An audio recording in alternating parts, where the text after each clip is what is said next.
Song Sipu, तुमने मेरी बहन और दादी को मारा। तुमने मुझसे मेरा सब कुछ छीना, मुझे भागने पे मजबूर किया। पर अब मैं एक नई आइडेंटिटी के साथ वापस लौट आई हूँ ताकि मैं वो सब कुछ दोबारा से हासिल कर सकूँ जो कि सिर्फ मिन फैमिली का है। ये है हमारी इस ड्रामे की फीमेल लीड जो कि बदले की भावना में जल रही है। इसका रियल नेम तो जिंगशू है, पर जैसा कि हम बता चुके हैं कि इसने अपनी आइडेंटिटी बदल दी है। अब इसका नाम जी चैन है। लगता है कि इस बेचारी का पास्ट काफ़ी दर्दनाक गुजरा है। वो कैसे, आगे देखते जाइए, पता तो चल ही जाएगा। ये मैडम तो नहाने में बिजी है, टाइम हो गया, अब बाथटब से बाहर निकल के कहीं पहुंचना होगा। दूसरी तरफ हमारे हीरो जी अपने अड्डे पे पहुंच गए हैं। है तो सीईओ, लेकिन इसका प्रोटोकॉल तो देखो, मानो जैसे कोई खतरनाक माफिया बॉस हो। नाम बोले तो मास्टर सॉन्ग। इसका बिजनेस तो काफ़ी फैला हुआ है। साला हैंडसम होने के साथ साथ काफ़ी मालदार भी है, मतलब कि बड़ा ही खुश नसीब है। ये बिजनेस मीटिंग के सिलसिले में अपने अड्डे पे आया हुआ है। वहीं हम देखते हैं कि जिंगशू यहीं पे छुपी बैठी है, मौके की तलाश में है। लगता है कि आज ये इस छोकरे का काम तमाम कर देगी। मीटिंग हुई ख़त्म, सब वापस जाने लगे। हैंडसम सॉन्ग अकेला है, कोई आसपास नहीं। कातिल हसीना ठीक इसके सामने खड़ी है, मास्टर सॉन्ग के पास आती जा रही है। समझो आज तो ये गया। तभी मास्टर सॉन्ग को उसका आदमी फ़ोन पे बताने लगता है कि बॉस ज़रा बच के, यहाँ पे कोई घुस आया है, आपकी जान को ख़तरा है, अलर्ट रहें। इसने तो बताने में देर कर दी, जिंगशू तो इसके करीब पहुंच गई। ये सॉन्ग को टच करती है, बस फिर क्या, फील द टच वाला हिसाब किताब शुरू हो गया। मास्टर सॉन्ग को स्कूल का ज़माना याद आ गया, वही लड़की, वही फीलिंग्स। मास्टर सॉन्ग ने जिंगशू को पकड़ लिया। लड़की तो खतरनाक फाइटर निकली, ये आसानी से इसके हाथ नहीं आएगी। इसने तो मास्टर सॉन्ग पर चाकू से अटैक भी कर दिया, बंदा बाल बाल बचा। लड़की भाग निकली, मास्टर सॉन्ग ने उसका फेस देख लिया, रोमांटिक दुश्मनी शुरू हो गई। ये सीन यहीं पे एंड हुआ। मास्टर सॉन्ग के आदमियों ने दो लोगों को पकड़ लिया है। ये भाई लोग रोते हुए बताने लगते हैं कि उस लड़की का हमारे ग्रुप से कोई ताल्लुक नहीं है, हमने उसे नहीं भेजा। अब सच तभी सामने आ पाएगा जब वो लड़की पकड़ी जाएगी, सो उसे पकड़ना होगा। मास्टर सॉन्ग बोलने लगता है कि वो लड़की मुझे मारने में नाकाम हुई है। आई थिंक वो आसानी से गिव अप नहीं करेगी, मुझे फिर से टपकाने की कोशिश करेगी। सो उसे तलाश मत करो, वो लड़की खुद ब खुद पिंजरे में कैद हो जाएगी। बस एक बार उसे आने दो, फिर देखता हूँ कि वो यहाँ से कैसे बच के वापस जाती है। इसने प्लान तो अच्छा बनाया है, लेकिन लड़की से एक कदम आगे है। उसके पास इसकी सारी इन्फॉर्मेशन है। जिंगशू ने मास्टर सॉन्ग के ड्राइवर को रास्ते से हटा दिया, खुद ड्राइविंग सीट पे बैठ गई। इसने कार का कंट्रोल भी संभाल लिया। मास्टर सॉन्ग के घर वापस जाने का टाइम हो गया। बंदा पी पी के होश खो बैठा है। जिंगशू यही चाहती थी। ये तो कार में आके बैठ गया और इसी के सामने इसकी इन्फॉर्मेशन लेने लग गया। लड़की ड्राइविंग सीट पे मौजूद है, बोलने लगती है कि मास्टर सॉन्ग, क्या तुम मेरे बारे में बात कर रहे थे? वो जवाब देता है कि हाँ, काफ़ी देर हो गई है। खूबसूरत हसीना, तुम मुझे कहाँ पे ले जाना चाहती हो? इसने तो खुद को लड़की के हवाले कर दिया। जिंगशू जवाब देती है कि ओके हैंडसम, सिर्फ हम दोनों और कोई नहीं। आज की रात बड़ी खास होगी, चलो चलते हैं। जिंगशू तो बड़ी चालाक निकली। लगता है कि ये इसे आसानी से नहीं मारेगी, पहले ये इसे अपने हुस्न के जाल में फंसाएगी, फिर इसे बर्बाद करेगी और आखिर में ये इसे सही सलामत ऊपर पहुंचा देगी। क्या सोच है लड़की की, इसे कहते हैं परफेक्ट रिवेंज। लड़की का रोमांटिक मूड ऑन हो गया, पर लड़का सावधान है। पूछने लगता है कि तुम्हें लिन जियांग ने भेजा है ना, तुम्हारे इरादे क्या हैं, तुम आखिर चाहती क्या हो? जल्दी से बताओ, नहीं तो मरने के लिए तैयार हो जाओ। जिंगशू जवाब देती है कि हैंडसम, मैं तो तुम्हारे साथ रहना चाहती हूँ। अगर तुम्हें मुझ पे यकीन नहीं है तो मैं अभी के अभी प्रूव कर देती हूँ। ये तो खिड़की से जंप लगाने को तैयार हो गई। मास्टर सॉन्ग ने से बचा लिया, कैसे मरने देता, क्या पता ये लड़की स्कूल वाली हो। खैर आगे बढ़ते हैं। जिंगशू बोलती है कि अब तो यकीन कर लो मैं तेरी दुश्मन नहीं हूँ। वो जवाब देता है कि तुम साइको हो।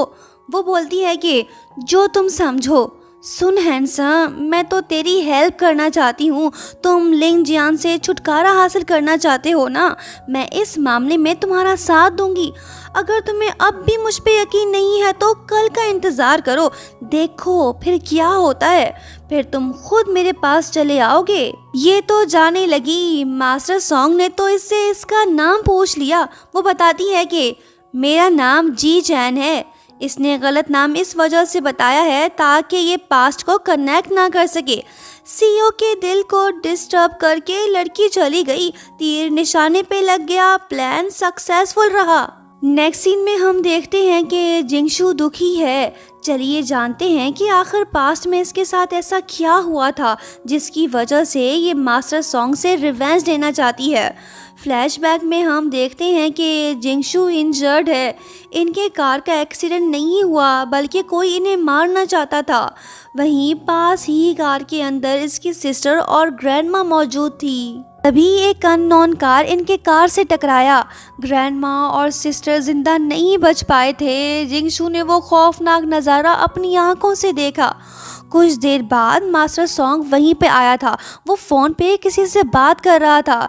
जिंगशू ने उसका फेस देख लिया। बस तब से उसे यकीन हो गया है कि उस इंसिडेंट के पीछे मास्टर सॉन्ग का हाथ था। उसकी वजह से ही इसकी ग्रैंडमा और सिस्टर मरे। अब सच क्या है ये तो हमें आगे ही पता चल पाएगा। प्रेजेंट में ये सब याद करके जिंगशू तो और भी ज़्यादा इमोशनल हो गई। फिलहाल इमोशन पे काबू पाना होगा, अभी बहुत कुछ करना बाकी है। सुबह हो गई। मास्टर सॉन्ग नींद से उठ पड़े। इसका असिस्टेंट आकर बताने लगता है कि बॉस, दरवाजे पे किसी ने नोट छोड़ा है, वो भी सिर्फ आपके लिए, ज़रा इस पे नज़र डालें। नोट में लिखा होता है कि कल रात मज़ा नहीं आया, रूम का रेंट पे बैक करना मत भूलना। मास्टर सॉन्ग समझ गया है कि ये नोट जी चैन ने छोड़ा है। फिर असिस्टेंट बताने लगता है कि बॉस, लड़की की बायोग्राफी तो क्लियर है पर अजीब बात यह है कि वो लिन जियान से भी मिल चुकी है। ये बात जान के मास्टर सॉन्ग बोलने लगता है कि ओ अच्छा, क्या वो वाकई में उसके लिए काम करती है। कल टेंडर मीटिंग है, ये देखना काफ़ी इंटरेस्टिंग होगा कि वो क्या चाल चलेगी। नेक्स्ट इवनिंग को master song tender meeting attend करने पहुंच गया। ये अकेला नहीं आया, इसका कज़न लिन जियांग भी मीटिंग अटेंड करने यहाँ पहुंचा। बंदा शक्ल से तो शरीफ लगता है पर है नहीं। बोलने लगता है कि मेरे प्यारे कज़न जी, रुको तो सही, इतनी जल्दी भी क्या है। मास्टर सॉन्ग रुक पड़ा। लिन जियांग बोलने लगता है कि हम तो एक फैमिली से हैं, फिर हमारे बीच इतनी दूरियां क्यों हैं। अक्सर हमारी मुलाकात टेंडर मीटिंग में ही क्यों होती है। मास्टर सॉन्ग को उसकी ये बात अच्छी नहीं लगी। ये भले ही इसका कज़न है पर साला काफ़ी ख़तरनाक भी है। बोलने लगता है कि किस फैमिली की बात कर रहे हो। मैं सॉन्ग हूँ और तुम लिन, हमारे बीच ज़मीन आसमान का फ़र्क है। ग्रैंडपा को बोलना कि वो परेशान मत हो, दूसरों की फ़िक्र कम करे। कज़न जवाब देता है कि ओके, बोल दूंगा। वैसे तुम्हारा तो एटीट्यूड काफ़ी रूड है।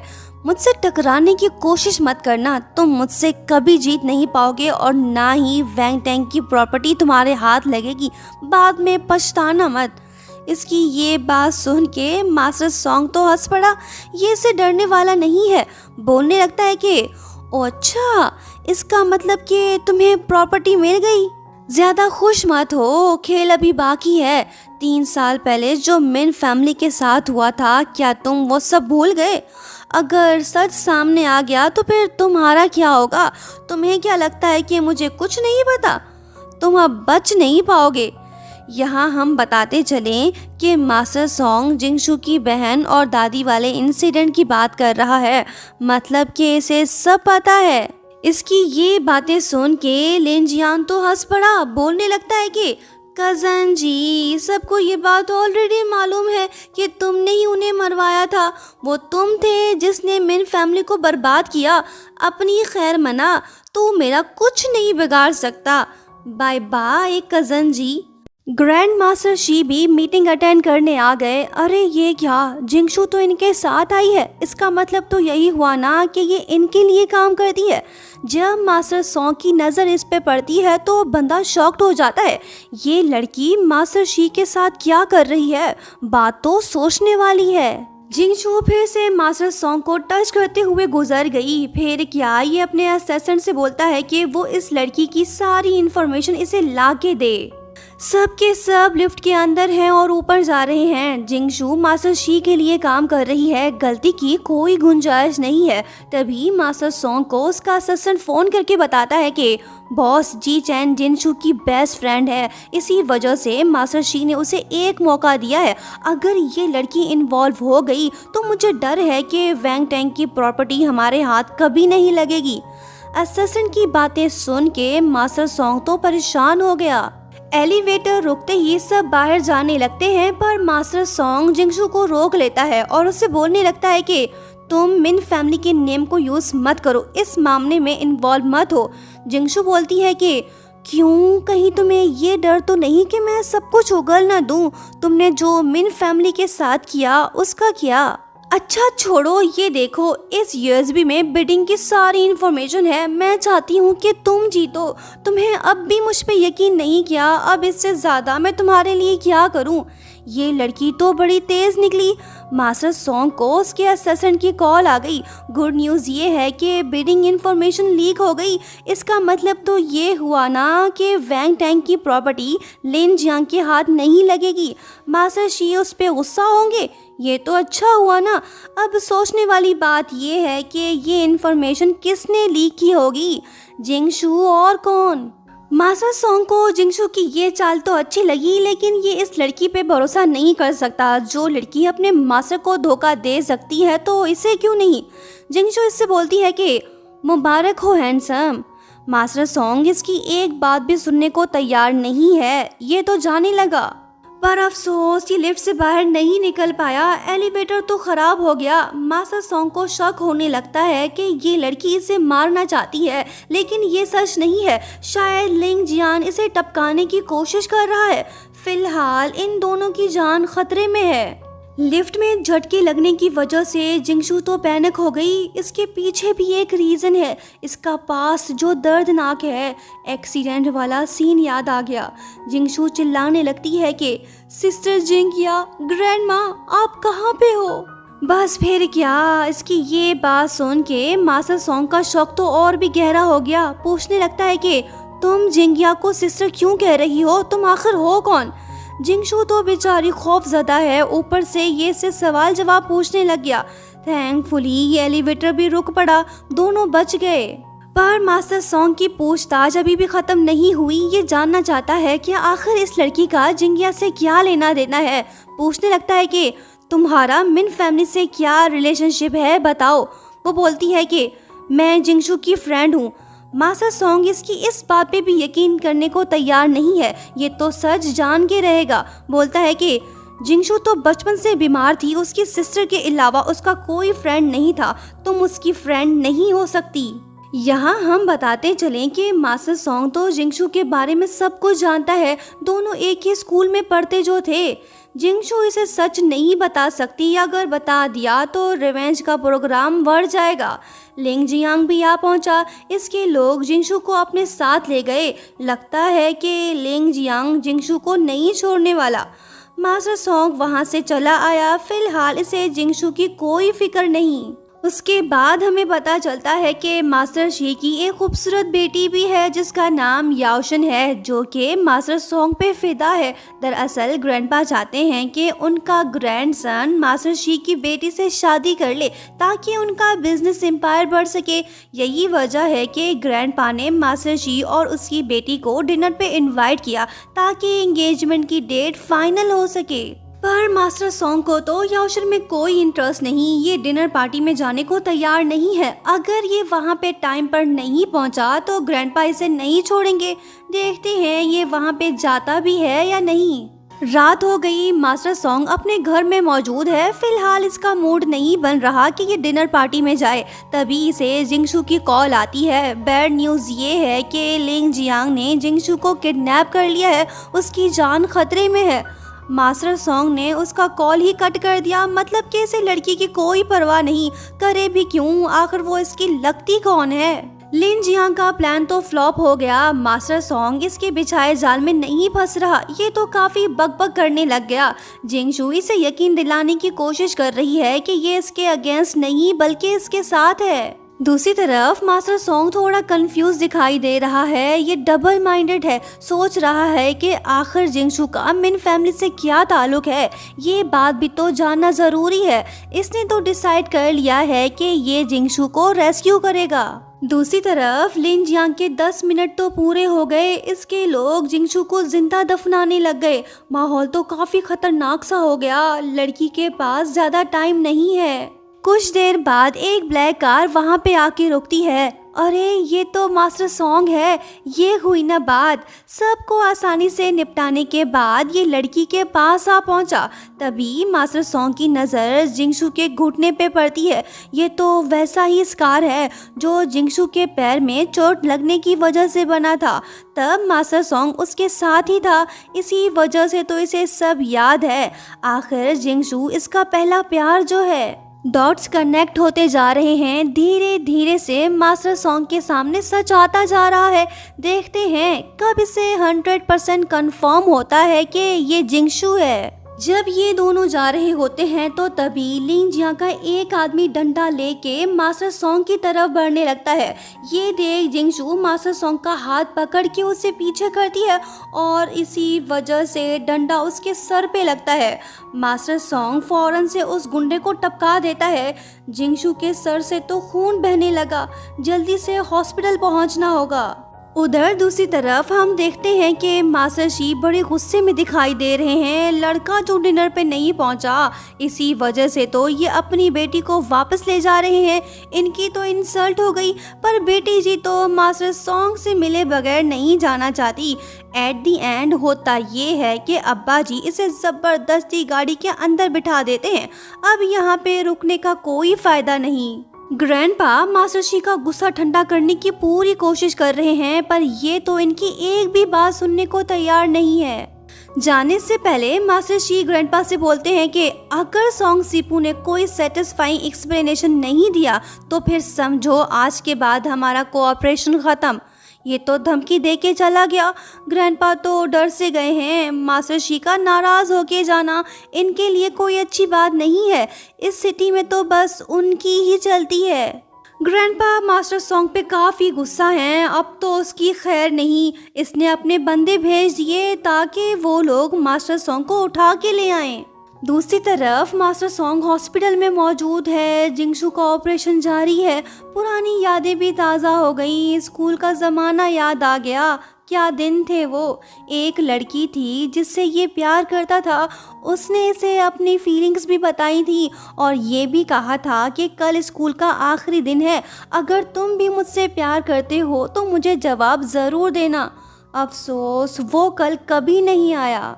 वो सारी बातें याद करके मास्टर सॉन्ग बोलने लगता है कि तमाम निशानियां इस बात को प्रूव कर रही हैं कि तुम जिंगशू हो, पर तुम्हारे फेस को क्या हो गया? तुम इतने साल कहाँ गायब थी? फाइनली इसे यकीन हो गया है कि जी चैन ही जिंगशू है। डॉक्टर लोग ऑपरेशन थिएटर से बाहर आ गए। खतरे की कोई बात नहीं, जिंगशू को कुछ नहीं हुआ, वो जिंदा है। एक टेंशन खत्म तो दूसरी शुरू। अंकल गुआंग हॉस्पिटल आ पहुंचे, इन्हें ग्रैंडपा ने भेजा है। मास्टर सॉन्ग खुद तो जाने को तैयार है, पर ये इन्हें जिंगशू को ले जाने की इजाज़त नहीं देगा। आखिरकार अंकल गुआंग पीछे हट जाते हैं। मास्टर सॉन्ग इनके साथ चला आया। लिंग जियांग भी इसी हॉस्पिटल में मौजूद है। इसने सब कुछ देख लिया, अब ये ज़रूर कोई चाल चलेगा।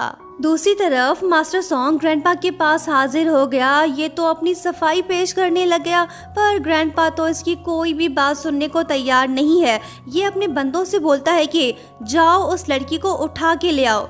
इनकी ये बात सुनते ही मास्टर सॉन्ग घबरा जाता है क्योंकि जिंगशू तो हॉस्पिटल में एडमिट है। बोलने लगता है कि ग्रैंडपा, वो लड़की तो मुझे बजाते हुए जख्मी हो गई। अगर आप उससे मिलना चाहते हो प्लीज़ थोड़ा सब्र कर ले। जैसे ही वो ठीक हो जाएगी तो मैं खुद उसे आपके पास ले आऊँगा। ग्रैंडपा को इसकी ये बात बुरी लगी। इन्हें अपनी रेपुटेशन की फिक्र है। ये तो बस मास्टर शी की नाराज़गी ख़त्म करना चाहते हैं। मास्टर सॉन्ग इनसे बोलने लगता है कि ग्रैंडपा, आप परेशान मत हो, मैं सब कुछ हैंडल कर लूँगा। ग्रैंडपा भी इसे 3 दिन का टाइम देते हैं। अगर ये नाकाम रहा तो फिर लड़की की खैर नहीं। देखते हैं आगे क्या होता है। उधर दूसरी तरफ जिंगशू होश में आ चुकी है और काफ़ी दुखी है। पुरानी यादें ताज़ा हो गई, स्कूल का ज़माना याद आ गया। तब जिंगशू मास्टर सॉन्ग से बोली थी कि अगर मैं अचानक से कहीं गायब हो जाऊं तो तुम दुखी मत होना। उसने जवाब दिया था कि ठीक है, मैं तुम्हारा वेट करूंगा। उसके बाद जो कुछ भी हुआ वो हम ऑलरेडी बता चुके हैं। वही एक्सीडेंट वाला दर्दनाक सीन। बस फिर क्या, उसी दिन से ही जिंगशू मास्टर सॉन्ग से नफरत करने लगी। ये भला कैसे उस इंसान से प्यार कर सकती है जिसने इसकी फैमिली को मारा। यहाँ हमें ये बात पता चलती है कि जिंगशू ने प्लास्टिक सर्जरी करवा के अपना फेस चेंज किया क्योंकि एक्सीडेंट की वजह से उसका चेहरा काफ़ी ख़राब हो गया था। और दूसरी वजह ये है कि ये अपनी आइडेंटिटी चेंज करना चाहती थी ताकि ये आसानी से रिवेंज ले सके। जिंगशू सोचने लगती है कि अब चाहे कुछ भी हो जाए मैं दोबारा उससे कभी प्यार नहीं करूँगी। अब वो मेरे लिए कोई मायने नहीं रखता। उसने ही मेरी फैमिली को बर्बाद किया। अगर उससे परफेक्ट रिवेंज लेना है तो मुझे उसके साथ रहना होगा। वहीं दूसरी तरफ मास्टर सॉन्ग की टेंशन में तो इजाफा हो गया। एक और मुसीबत इसके गले पड़ गई। बात ये है कि इसकी और जिंगशू के फोटोज लिंग जियांग ने वायरल कर दी हैं। मतलब कि स्कैंडल बन गया। बोलने लगता है कि अब ग्रैंडपा उस लड़की को जिंदा नहीं छोड़ेंगे, उसकी जान खतरे में है, मुझे हॉस्पिटल पहुंचना होगा। दूसरी तरफ लिंग जियांग जिंगशू से मिलने आ गया। ये तो फिर से बकबक करने लग गया। जिंगशू इससे बोलती है कि जा, तुझे माफ़ किया, बदले में मुझे तुम्हारी हेल्प चाहिए ताकि मैं सच का पता लगा सकूं। बस इसी वजह से मैं मास्टर सॉन्ग के साथ रह रही हूं। लिन जियांग को इसकी ये बात अच्छी लगी। इसका प्लान ये है कि ये जिंगशू को मास्टर सॉन्ग के अगेंस्ट यूज़ करके उसे आसानी से बर्बाद कर सके और वैंग टैंग की प्रॉपर्टी इसके नाम हो जाए। ये चला गया। मास्टर सॉन्ग भी हॉस्पिटल आ पहुंचा पर जिंगशू तो रूम में नहीं है। ये उसे तलाश करने लग गया। बिलाखिर इसने जिंगशू को ढूंढ लिया। वो बोलती है कि मेरी जान बचाने के लिए थैंक्स। मास्टर सॉन्ग बोलता है कि चलो जल्दी से यहाँ से चलते हैं। जब मास्टर सॉन्ग इसका हाथ पकड़ता है तो जिंगशू अनबैलेंस होके गिरने लगती है। मतलब कि ये देख नहीं पा रही। अब ये सच में अंधी हो गई है या फिर नाटक कर रही है, ये बात फिलहाल कंफर्म नहीं हो सकती। मास्टर सॉन्ग को याद आ गया कि इसके सर पे चोट लगी थी। शायद उसी वजह से इसकी आई साइट वीक हो गई। जिंगशू बोलती है कि मैं ठीक हूँ, टेम्पररी विजन लॉस है, जल्द ही रिकवर हो जाएगा। ग्रैंडपा के लोग भी आ पहुँचे। ये जिंगशू को लेने आए हैं। मास्टर सॉन्ग इनसे फाइटिंग करने लग गया। अब ये सबसे तो नहीं लड़ सकता ना, यहाँ से भागना होगा। फिर क्या, ये लड़की को उठा के वहाँ से फरार हो जाता है। इसने जिंगशू को बचा लिया। बोलने लगता है कि मेरी वजह से तुम अंधी हुई हो। वो बोलती है कि कोई बात नहीं, अगर तुम ना होते मैं आज जिंदा ना होती। मास्टर सॉन्ग बोलता है कि तुमने लिंग जियांग से दुश्मनी ले ली है, वो तुम्हें नहीं छोड़ेगा। अब तो मास्टर शी और मेरे ग्रैंडपा भी तुम्हारे पीछे पड़ गए हैं। तुम अपनी लाइफ क्यों बर्बाद कर रही हो। वो बोलती है कि लिंग जियांग से छुटकारा हासिल करने के लिए मैं कुछ भी करूंगी। मैं तो बस तुम्हारी हेल्प करना चाहती हूँ। मास्टर सॉन्ग जवाब देता है कि ओके, ज़्यादा मत सोचो, आज से तुम मेरी कस्टडी में हो, मैं तुम्हें प्रोटेक्ट करूँगा। चलो घर चलते हैं। नेक्स्ट सीन में हम देखते हैं कि मास्टर सॉन्ग ने डॉक्टर ली को अपने घर बुला लिया है ताकि ये इनसे जिंगशू की कंडीशन के बारे में इंफॉर्मेशन ले सके। डॉक्टर इसे बताने लगता है कि शायद इंटरनल ब्लीडिंग की वजह से वो ब्लाइंड हुई है। एक और ज़रूरी बात जो मैं तुम्हें बताना चाहूँगा, उस लड़की की इम्यूनिटी बचपन से ही वीक है। ये बात सुनते ही मास्टर सॉन्ग को कुछ याद आ गया। फ्लैशबैक में हमें दिखाया जाता है कि जिंगशू ने भी इसे ये बात बताई थी कि उसकी इम्यूनिटी बचपन से ही वीक है, इसी वजह से वो आगे जाके काफ़ी बीमार भी पड़ सकती है। उसके लिए हर एक दिन इम्पोर्टेंट था। यही वजह थी कि जिंगशू हर वक्त खुश रहती थी और लाइफ को एंजॉय करती थी। प्रेजेंट में ये सब याद करके मास्टर सॉन्ग की आंखें तो नम हो गई। फिर डॉक्टर इसे बताने लगता है कि जिंगशू ने प्लास्टिक सर्जरी करवाई है, उसने अपना फेस भी बदल दिया है। बस फिर क्या, ये बात सुनते ही मास्टर सॉन्ग को 100% कंफर्म हो गया है कि वो जी चैन नहीं बल्कि जिंगशू है। अब तो शक की कोई गुंजाइश ही नहीं बची। लड़की भी आ गई, ये तो ठीक से चल नहीं पा रही। इसने डॉक्टर की कुछ बातें भी सुन ली हैं। मास्टर सॉन्ग फौरन से उसके पास जाता है। जिंगशू का पैर टेबल से टकरा गया, उसे हल्की सी चोट लगी होगी। मास्टर सॉन्ग इसे बोलने लगता है कि तुम्हें तो आराम करना चाहिए, तुम यहाँ पे क्या कर रही हो। वो पूछती है कि डॉक्टर ने क्या कहा, मुझे भी बताओ। ये बात सुनते ही मास्टर सॉन्ग अपने असिस्टेंट को इशारा करके बोलता है कि ओए, डॉक्टर को यहाँ से भगा। फिर ये जिंगशू को बताने लगता है कि खतरे की कोई बात नहीं है, तुम कुछ दिनों में ठीक हो जाओगी, फिक्र मत करो, अब से तुम्हारी लाइफ की रिस्पॉन्सिबिलिटी मेरी है। लड़का इसे प्यार से देखने लग गया। भले ही इसका फेस पहले जैसा नहीं रहा, लेकिन फीलिंग्स तो अपनी जगह पे मौजूद है ना। फाइनली काफ़ी साल बाद जाके ये जिंगशू से मिला। अब की बार ये इसे अपने से जुदा होने नहीं देगा। मास्टर सॉन्ग ने जिंगशू को बेड पर लेटा दिया। ये तो साई की तरह इसके पास खड़ा है। लड़की अब इसे यहाँ से कैसे भगाए, सोचने लगती है कि क्या इसे पता चल गया है कि मैं अंधी नहीं हूँ, या फिर ज़रूर इसे मेरी आइडेंटिटी पता चल गई होगी। जिंगशू का वहम जल्दी ही दूर हो गया। मास्टर सॉन्ग तो इससे अच्छे से पेश आ रहा है। जैसे ही लड़की ने इसका नाम लिया, बंदा फौरन से इसके करीब आ पहुंचा। जिंगशू तो शर्मा गई, बोलने लगती है कि मास्टर सॉन्ग, क्या आपको नींद नहीं आ रही। वो बोलता है कि नहीं। जिंगशू बोलती है कि मुझे तो आ रही है, तुम भी जाके सो जाओ ना, गुड नाइट। जाने से पहले मास्टर सॉन्ग इससे बोलता है कि अगर कोई भी चीज़ चाहिए हो तो मुझे बुला लेना, मैं बाजू वाले रूम में हूँ, ओके। जिंगशू सोचती है कि बस तू जा यहाँ से। ये चला गया। अब जाके इसे सुकून की नींद आएगी, लेकिन ये लड़की सोएगी थोड़ी। ये मास्टर सॉन्ग के घर में मौजूद है, जांच पड़ताल तो करनी होगी ना। उसके बाद होता ये है कि मास्टर सॉन्ग उस फोटोग्राफर को ढूंढ निकालता है जिसने इनके फोटोज वायरल किए थे। यही नहीं, ये बंदा इसके अगेंस्ट फेक रूमर्स भी फैला रहा था, ताकि सबको यकीन हो जाए कि मास्टर सॉन्ग ने ही मिन फैमिली को मारा था। अब इसके पीछे कौन हो सकता है, अंदाज़ा लगाना मुश्किल नहीं है। नेक्स्ट सीन में असिस्टेंट बोलने लगता है कि बॉस, एक ज़रूरी बात पता चली है, वो लड़की जी चैन नहीं बल्कि जिंगिया है। यहाँ हम बताते चलें कि असिस्टेंट खुद थोड़ा कंफ्यूज्ड है, क्योंकि जिंगिया और जिंगशू ट्विंस थे। मास्टर सॉन्ग असिस्टेंट से बोलता है कि मुझे पहले से ही सब पता है, वो जिंगिया नहीं बल्कि जिंगशू है। अगर तुम्हारी इन्फॉर्मेशन सही है तो फिर ज़रूर उस इंसिडेंट के पीछे लिन जियांग ही होगा, उसी ने ही मिन फैमिली को मरवाया होगा। अब वो जिंगशू को मेरे अगेंस्ट यूज़ करने की कोशिश कर रहा है ताकि वो मुझे आसानी से मार सके।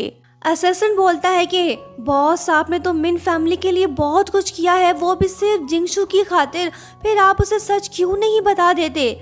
मास्टर सॉन्ग को इसकी ये बात सही नहीं लगी, क्योंकि फ़िलहाल इसके पास इस बात का कोई प्रूफ नहीं कि लिन जियांग ने ही जिंगशू की फैमिली को मारा था।